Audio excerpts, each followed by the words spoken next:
Hello friends, मैं Rachana Amarnath happy literature channel में आपका स्वागत करती हूँ। So in today's video I am going to talk about Henry Louis Vivian Derozio and his contributions to Indian English literature. So first let us know about Henry Louis Vivian Derozio. Who was he actually? He was an Anglo-Indian poet and assistant headmaster of Hindu College, Calcutta. Now what does this term Anglo-Indian means? It means a citizen of mixed Indian and European ancestry. He was radical thinker. Radical thinker मतलब the one who tried to understand things from their roots. ठीक है, जो किसी चीज़ को उसके root से समझे, उसके बेस से समझे, उसको रेडिकल थिंकर बोलते हैं। ऐसे लोग हमेशा एक रिफॉर्म के लिए रेडी रहते हैं, एक नए आइडियाज़ के साथ रेडी रहते हैं। So he was the radical thinker of his time and one of the first Indian educator to spread Western learning and science among the young men of Bengal. तो ये पहले इंडियन थे जो western learning और science को promote किए थे among the young men of Bengal. It was Derozio who had inspired a group of young people into a spirit of Renaissance, and it was this young group who had led the Renaissance movement in Bengal. तो Renaissance मतलब क्या होता है? Rebirth. तो ज़्यादातर जो young लोग थे बंगाल के, जो कॉलेजेस जाते थे, वो डेरोजियो के फॉलोअर बन गए थे और वो इस मूवमेंट में पार्टिसिपेट किए। तो इस मूवमेंट का जो मेन मोटिव था, वो जो पुराने रिचुअल्स थे, ढोंग थे, उसको ख़त्म करके एक नए सोच को डेवलप करना, ये इनका मोटिव था।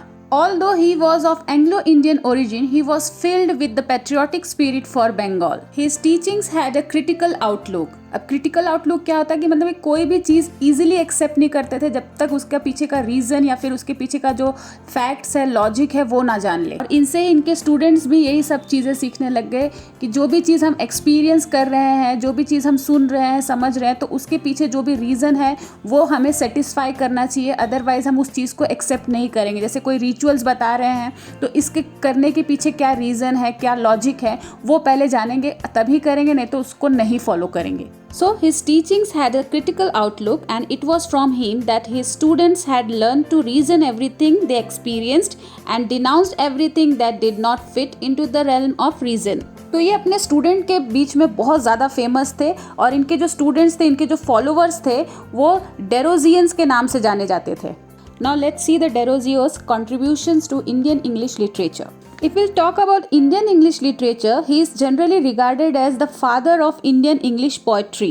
He wrote several beautiful sonnets, lyrics and long poems. He is regarded as one of the earliest Indian English poet whose commitment to India was commendable. तो ये इंडिया को लेकर, इंडियन लिटरेचर को लेकर बहुत ही ज़्यादा कमिटेड थे। तो ये यूरेशियन पेरेंटेज के थे और इनकी जो खुद की कम्युनिटी थी, उन्होंने ही इनको एक्सेप्ट नहीं किया, उन्होंने इनको रिफ्यूज़ कर दिया था क्योंकि ये मिक्स्ड ओरिजिन के थे। तो इन्होंने इंडिया को ही अपना नेटिव लैंड मान लिया था, इंडिया के लिए ही ये बहुत ही ज़्यादा कमिटेड थे। बहुत सारे अपने पोएम्स को जो है इंडिया को डेडिकेट किए थे। तो इनके कुछ पोएम्स के एग्जाम्पल देखते हैं। जैसे कि एक सोनेट था, to India my native land. So what this sonnet was about? In this sonnet he talks about glorious past of India before colonization. मतलब कॉलोनाइजेशन के पहले, मतलब ब्रिटिश रूल के पहले जो इंडिया का जो ग्लोरी था, वो इस पोएम में इन्होंने डिस्क्राइब किया है। कैसे इंडिया को लोग पूछते थे, उसके नेचुरल रिसोर्सेज की कितनी वैल्यूज़ थी, वो सारी चीज़ें इस पोएम में उन्होंने डिस्क्राइब किया है। उन्होंने इस पोएम में अपने फीलिंग्स को शेयर करते हुए बताया है कि वो चाहते हैं कि जो इंडिया का ग्लोरी जो ख़त्म हो चुका है, जो डिस्ट्रॉय हो चुका है, उसे वो वापस रिस्टोर कर सके, उस ग्लोरी को ये वापस से सेलिब्रेट कर सके। तो ऐसे ही इनका दूसरा पोएम था द हर्प ऑफ इंडिया। ये भी एक सोनेट था क्योंकि इसमें भी 14 लाइन्स थे। तो ये बहुत ही सिंपल पोएम था, बहुत ही एलिगेंट पोएम था। तो इस पोएम में जो हर्प है, ये एक मेन सिंबल है। तो हर्प क्या रिप्रेजेंट करता है? इंडिया के पोएट्स को रिप्रेजेंट करता है, कल्चर को, ट्रेडिशन को, आर्ट को और लिटरेचर को। तो हर्प क्या था?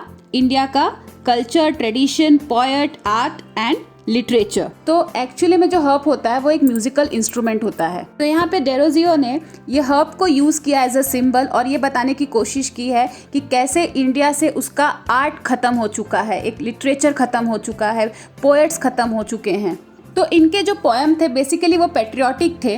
तो इसमें भी पेट्रियाटिक ही थीम है क्योंकि ये जो मेंशन किए हैं पोएट, आर्ट, लिटरेचर, तो इनके बारे में भी कह रहे हैं कि ये सब भी इंडिया से ख़त्म हो गया है। तो through this poem he laments the fact that India is under foreign rule and he feels the need for India to awaken. So apart from his shorter poems and sonnets which contain human emotions in beautiful language, today he is famous for his classic work The Fakir of Jungira. तो ये सबसे ज़्यादा किस work के लिए famous हुए हैं? The Fakir of Jungira, क्योंकि ये पहला एक लॉन्ग पोएम था कि किसी इंडियन ने इंग्लिश लैंग्वेज में लिखा था, इसलिए द फकीर ऑफ जुंगीरा जो है वो इंडियन लिटरेचर में डेरोजियो का लेगेसी माना जाता है। मतलब डेरोजियो का एक बहुत ही बड़ा कंट्रीब्यूशन था इंडियन इंग्लिश लिटरेचर में। इसके अलावा उन्होंने जो पोएम लिखा था वो है द सॉन्ग ऑफ द हिंदुस्तानी मिन्स्ट्रल। मिन्स्ट्रल मतलब होता है म्यूजिशियन या फिर सिंगर, और दूसरा था द गोल्डन वास। So Henry Louis Vivian Derozio wrote many wonderful poems in English before his ultimate death, and all these poems of Derozio till today are read with passion and love. So friends, इस video में बस इतना ही। I hope ये video आपके लिए helpful हो। अगर आपको वीडियो अच्छा लगा है तो प्लीज़ इसे लाइक करना ना भूलिए, साथ ही साथ चैनल को सब्सक्राइब कर लीजिए। तो मिलते हैं मेरे नेक्स्ट वीडियो में, तब तक के लिए आप अपना ख्याल रखिए। बाय।